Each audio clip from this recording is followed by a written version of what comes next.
श्रीमद्भागवते महापुराणे दशमस्कन्धे अथ चतुर्थोऽध्यायः। श्रीशुक उवाच बहिरन्तपुरद्वारः सर्वा पूर्ववदावृताः ततो बालध्वनिं श्रुत्वा गृहपाला समुत्थिताः। ते तु तूर्णम् उपव्रज्य देवक्या गर्भजन्म तत् आचक्युर्भोजराजाय यत् उद्विग्नः प्रतीक्षते सतल्पात्तूर्णमुत्थाय कालोऽयमिति विह्वलः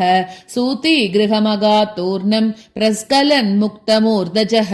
तमाह भ्रातरम् देवी कृपणा करुणम् सति स्नुषेयम् तव कल्याण स्त्रियम् मा हन्तुमर्हसि बहवो हिंसिता भ्रातः शिशवः पावकोपमाः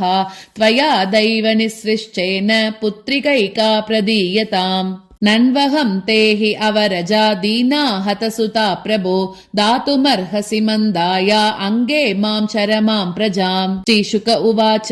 उपगुह्यात्मजामेवं रुदत्यादीनदीनवत् याचितस्तां विनिर्भर्त्स्य हस्ताद् आचिच्चिते कलह तां गृहीत्वा चरणयोः जातमात्रां स्वसुसुताम् अपोतयच्छिला पृष्ठे स्वार्थोन्मूलितसौहृदः सा तत् हस्तात् समुत्पत्य सद्यो देव्यम्बरं गता अदृश्यतानुजा विष्णोः सायुधाष्टमहाभुजा दिव्यस्रग्गम्बरालेप रत्नाभरणभूषिता धनुःशूलेषु चर्मासि शङ्खचक्रगदाधरा सिद्धचारणगन्धर्वैः अप्सरः किन्नरोरगैः उपाहृतोरुबलिभिः स्तूयमानेदमब्रवीत् किं मया हतया मन्द जातः खलु तवान्तकृत् यत्र क्व वा पूर्वशत्रुः माहिंसीः कृपणान्वृता इति प्रभाष्यतं देवी माया भगवती भुवि बहुनामनिकेतेषु बहुनामा बभूवः तया विहितमाकर्ण्य कंसः परमविस्मितः देवकीं वसुदेवं च विमुच्य प्रश्रितो ब्रवीत् अहो भगिन्यहो भाम मया वाम्बत पाप्मना पुरुषादैवापत्यम् बहवो हिंसिता सुताः सत्वहं त्यक्तकारुण्यः त्यक्तज्ञाति सुहृत्कलः कान् लोकान् वै गमिष्यामि ब्रह्महेव मृतश्वसन् दैवम् अपि अनृतं वक्ति न मर्त्या एव केवलं यद्विश्रम्बादहं पापः स्वसुर्निहतवान् शिशून् मा शोचतं महाभागौ आत्मजान् स्वकृतं भुजः जन्तवो न सदैकत्र दैवादीनास्तदा सते भुवि भौमानि भूतानि यथा यान्ति अपयान्ति च नायमात्मा तथैतेषु विपर्येति यतैव भूः यथा नेवं विदो भेदः यत आत्मविपर्ययः देहयोगवियोगौ च संस्मृतिर्न निवर्तते तस्मात् भद्रे स्वतनयान् मया व्यापादितानपि मानुषोचयतः सर्वः स्वकृतं विन्दते वशः यावत् हतोऽस्मि हन्तास्मीति आत्मानं मन्यते स्वदृक् तावत् तदभिमानि अज्ञः बाध्यबाधकतामियात् तमध्वं मम दौरात्म्यं साधवो दीनवत्सलाः इत्युक्त्वा श्रुमुखः पादौ शालस्वस्रो अताग्रहीत् मोचयामास निगटा विश्रब्ध कन्यका गिरा देवकीं वसुदेवं च दर्शयन् आत्मसौहृदम् भ्रातुः समनुतप्तस्य क्षान्त्वा रोषं च देवकी व्यसृजत् वसुदेवश्च प्रहस्य तमुवाचः एवमेतत् महाभाग यथा वदसि देहिनाम् अज्ञानप्रभवाहन्दिः स्वपरेति बितायतः शोकहर्षभयद्वेष लोभमोहमदान्विताः मितोऽग्नन्तं न पश्यन्ति भावैर्भावं पृथक् दृशः। श्रीशुक उवाच कंस एवं प्रसन्नाभ्यां विशुद्धं प्रतिभाषितः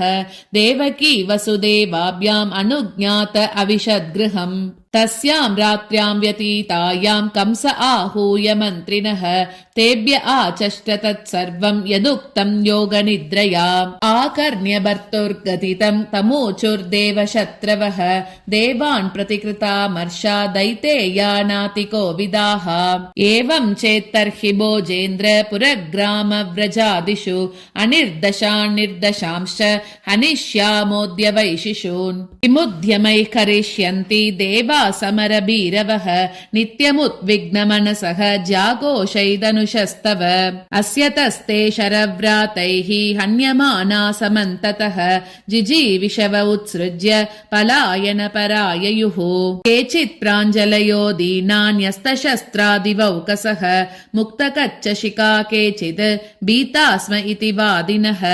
न त्वं विस्मृतशस्त्रास्त्रान् विरतान् भयसंवृतान् हंस्यन्यासक्तविमुखान् भग्नचापानयुध्यतः किं क्षेमशूरैर्विबुधैः असंयुगविकत्तनैः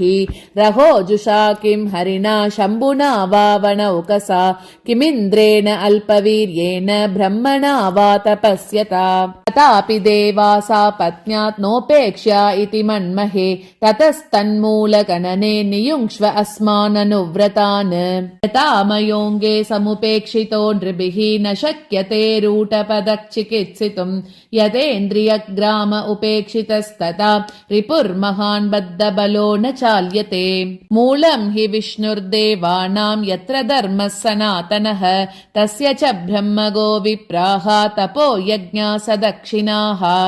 तस्मात् सर्वात्मना राजन् ब्राह्मणान् ब्रह्मवादिनः तपस्विनो यज्ञशीलान् गाश्च हन्मोहविर्दुगाः विप्रागावश्च वेदाश्च तपः सत्यं दमः शमः श्रद्धा दया तितिक्षा च क्रतवश्च हरेस्तनूः स हि सर्वसुराध्यक्षः ह्यशुरद्विट्कुहाशयः तन्मूला देवता सर्वाः सेश्वरा स चतुर्मुखाः अयं वै तद्वदोपायः यदृशीनां विहिंसनम् श्रीशुक उवाच एवं दुर्मन्त्रिभिः कंसः सह सम्मन्त्र्य दुर्मतिः ब्रह्महिंसां हितं मेने कालपाश्वारुतोऽसुरः सन्दिश्य साधुलोकस्य कदने कदनप्रियान् कामरूपधरान् दिक्षु दानवान् गृहमाविशत् ते वै रजः प्रकृतयः तमसा मूढचेतसः सतां विद्वेषमाचेरुः आरादागतमृत्यवः आयुश्रियं यशो धर्मं लोकान् आशिष एव च हन्ति श्रेयांसि सर्वाणि पुंसो महदतिक्रमः इति श्रीमद्भागवते महापुराणे पारमहंस्यां संहितायां दशमस्कन्धे पूर्वार्धे चतुर्थोऽध्यायः।